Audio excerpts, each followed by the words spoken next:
Good morning, everybody. It's been a beautiful morning, nice and cool. So the run was just perfect. And today I was just thinking on my run to talk about a little concept that sort of dawned on me earlier on and helped me to start designing my journey, my path, and what we are working on now. So um, for a lot of people, there's this misunderstanding of what they want financially. And it feels so elusive for a lot of people, right? Um, to truly understand what it is that they want and how to get there, achieve their dreams. And I was in that state at some point, and I want to share how a certain understanding and the actions that followed helped me to sort of get out of that. So, this concept of financial freedom is what we're sold through marketing, right? When banks are marketing, investment companies are marketing, businesses are marketing, they appeal to this idea of financial freedom, right? If you invest in this product, if you invest in this business, if you buy this tchotchke, you know, it will help you get to financial freedom. On YouTube and social media, if you take this course, will help you achieve financial freedom. So a lot of us grew up in a world where financial freedom was the thing that we wanted. It was loosely defined, so we were just sort of pulled in different directions. And if you look at the hustle culture, for example, the promise is if you hustle and you do all these things, you will become financially free. Um, what does that actually mean? A lot of times, people will look to lifestyle to represent financial freedom, right? So the ability to travel anywhere you want at any time, that's the promise of what financial freedom is. The ability to buy anything you want at any time, the ability to uh, do anything, right? Everything, you have access to everything, to be able to get into rooms and spaces that you currently may feel unable to access, to get access to people. Um, that's what represents financial freedom for most people. Um, you know, for most of us, variations of this are sold to us as financial freedom, and that's what you think you're working towards, right? But there's a cognitive dissonance that happens because the thing that keeps you up at night, the thing that drives your fears or that your fears are trying to get you away from, is financial security, right? Financial security is that feeling of I've got a roof over my head, um, maybe I've got a car to get to places, and I can afford that even if I lose my job, even if there's some disturbance financially, right? So that's security that we're gonna be okay. That's actually what keeps people up at night. If you can only afford rent or your mortgage for the next month, your nervous system is stressed and worried because if you lose your job, the roof over your head might be threatened. You might lose the roof over your head, right? And that's what actually keeps you up at night. And so even if you've bought a house and you've got some equity in the house, you still worry that if there's a slow year, for example, in the economy, your business may struggle and eventually you're gonna lose that house, right? So financial security typically will look like a house that's already paid off, a car that's already paid off, and a stable guaranteed income stream that is not dependent on your ability to work, right? So what that looks like is you've got a house that's paid for, a car that's paid for, and maybe you got one or two, three properties, or you invested in some franchises, and you're getting some money from that, and you don't need to be active in them, right? Your investment may be partial, or for the property, you might have a estate agent, a real estate company managing it for you, right? Doing the advertising, repairs, that sort of thing. Um, and so that's that's financial security, right? If something happens, you've got the rental income coming in, your house is paid for, your car is paid for, and now you can save up for holidays, travel, the wants, right? And the next layer after financial security is going to be financial independence. So let's say in this example, you've got security by buying some properties, and it's in your neighborhood, right? If something were to happen in your neighborhood, if something were to happen in your city, your town, that makes it such that occupancy rates are very low in your neighborhood, you are exposed to that, right? So independence means you're not reliant on any one thing. If any one thing collapses, you will survive. So if you're running a business, independence means having enough clients, right? No one client is over 20% of your income, right? Because if you lose a client and you lose 20% of your income, it's such a big knock on your business that you will feel it, right?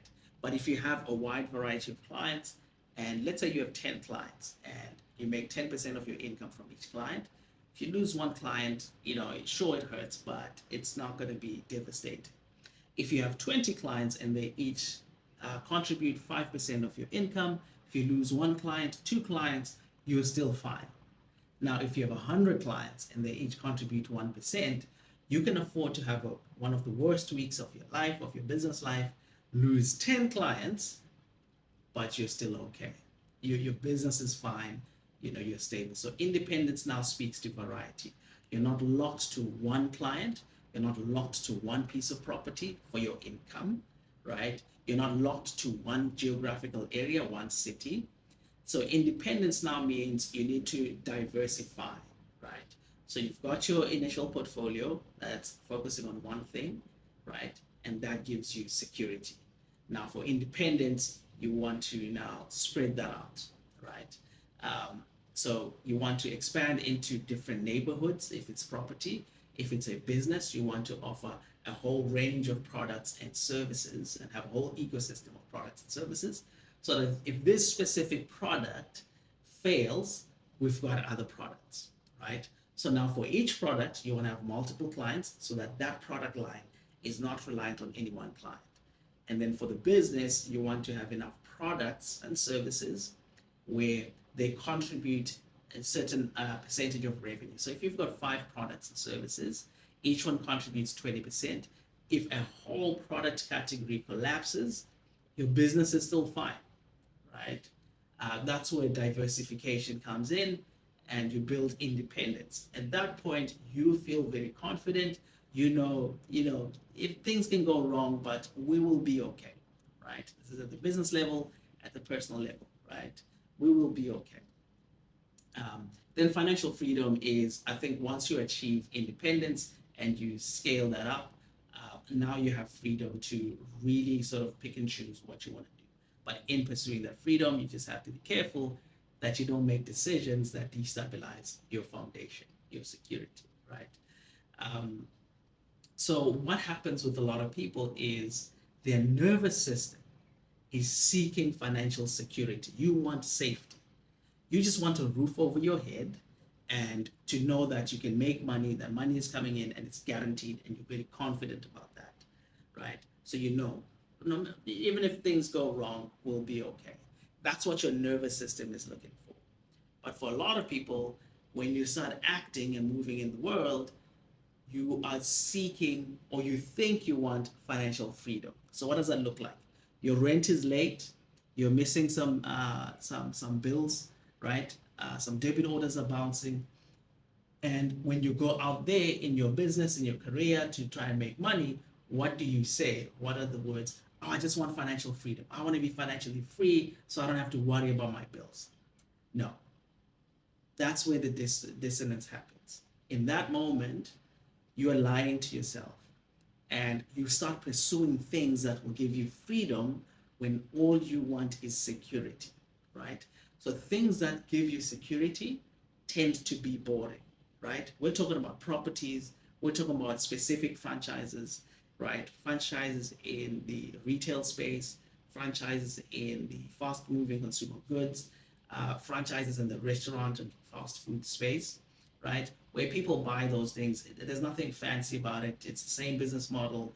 You make chicken, you sell chicken. That's it, right? Or it's fuel. You get a petrol station, a filling station.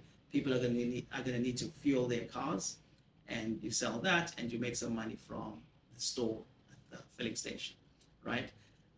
And if you're working towards that, it's very standard. There's nothing sexy about it, right?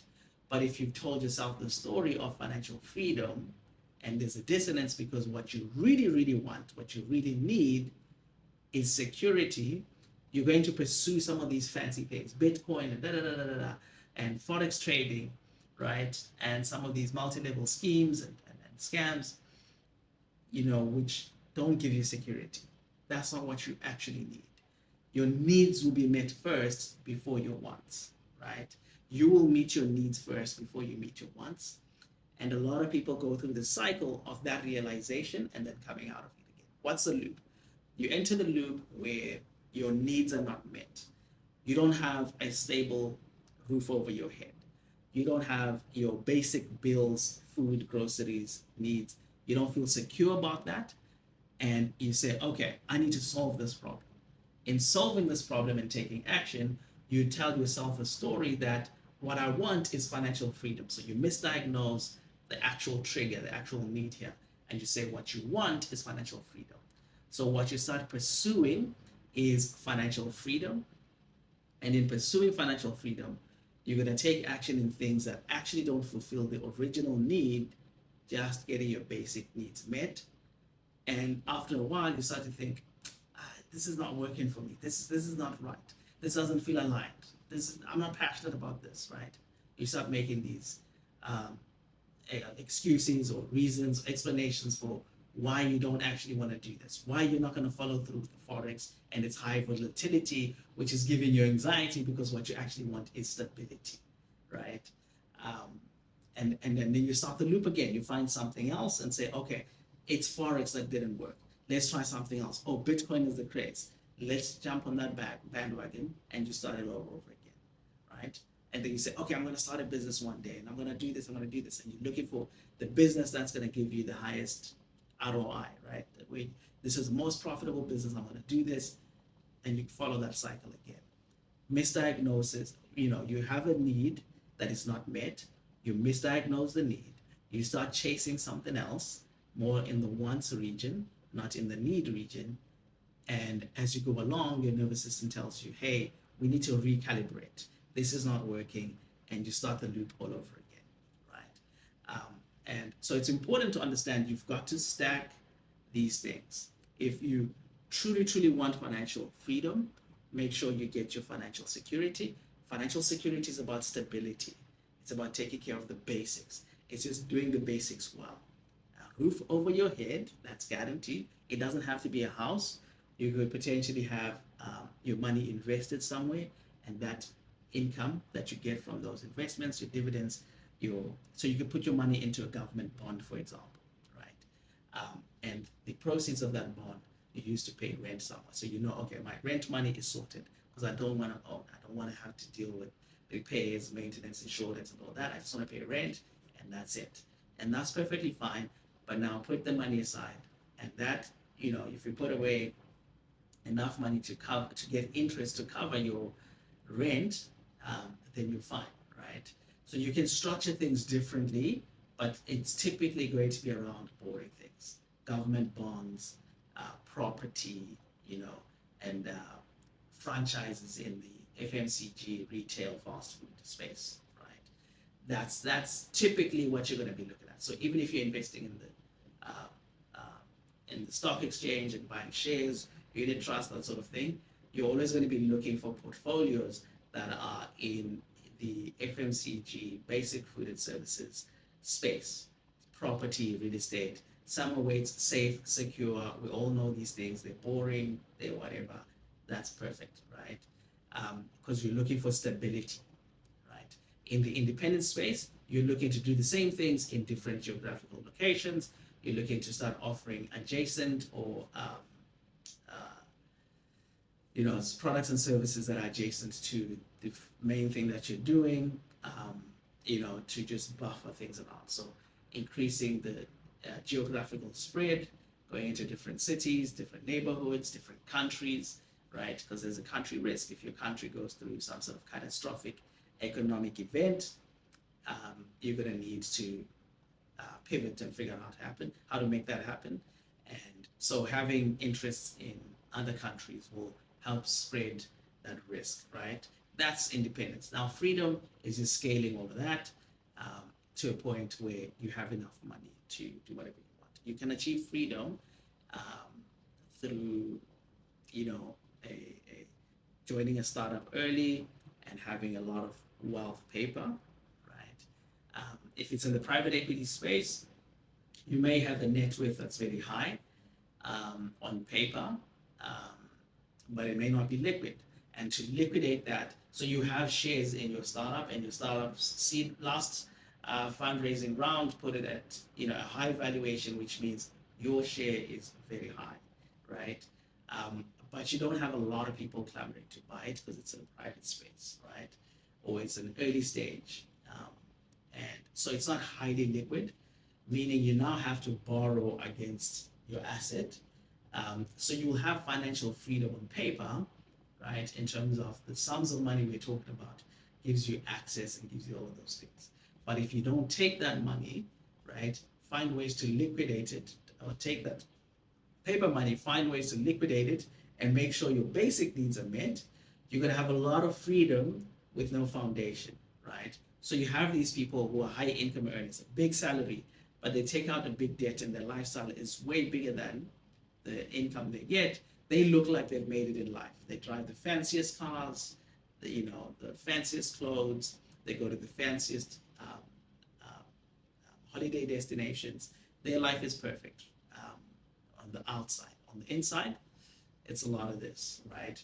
Trying to keep up with the bills and trying to keep up with the lifestyle. So those are people who have financial freedom without financial security and financial independence. If they lose that job, if the government fires them or something, because let's say they work for the government, right, and they lose access to tenders and things like that, all of that disappears. So there's a lot of people who have financial freedom without these foundational things: financial security, financial independence. And when you see those people, they're the ones where they lose that opportunity, and now they're trying to hustle to get back, because it doesn't take care of the basics, right? So it's important for you to understand what is it that you actually want. Do you want financial security? Do you want financial independence? Do you want financial freedom? Is that what you truly want? What does your nervous system tell you? What are your needs? How do you meet your needs, right? And for most people, you're going to have all three in place if freedom is the thing you want. For people who are content with themselves and they can generate happiness within themselves, security is all they need. I just need a house in a neighborhood with a community that I enjoy, right? I can take my kids to the school because I love the community, and they're part of that community and they're happy. From time to time, we save money, we go on a big holiday every 3 years, right? It's very simple, very basic. They're not chasing after the wind, so to speak.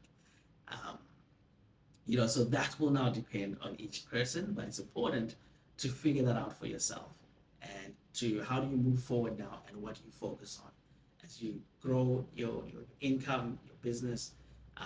What are the strategic goals that you're trying to achieve, right? And how do you achieve those strategic goals? How do you make sure that those things are in place?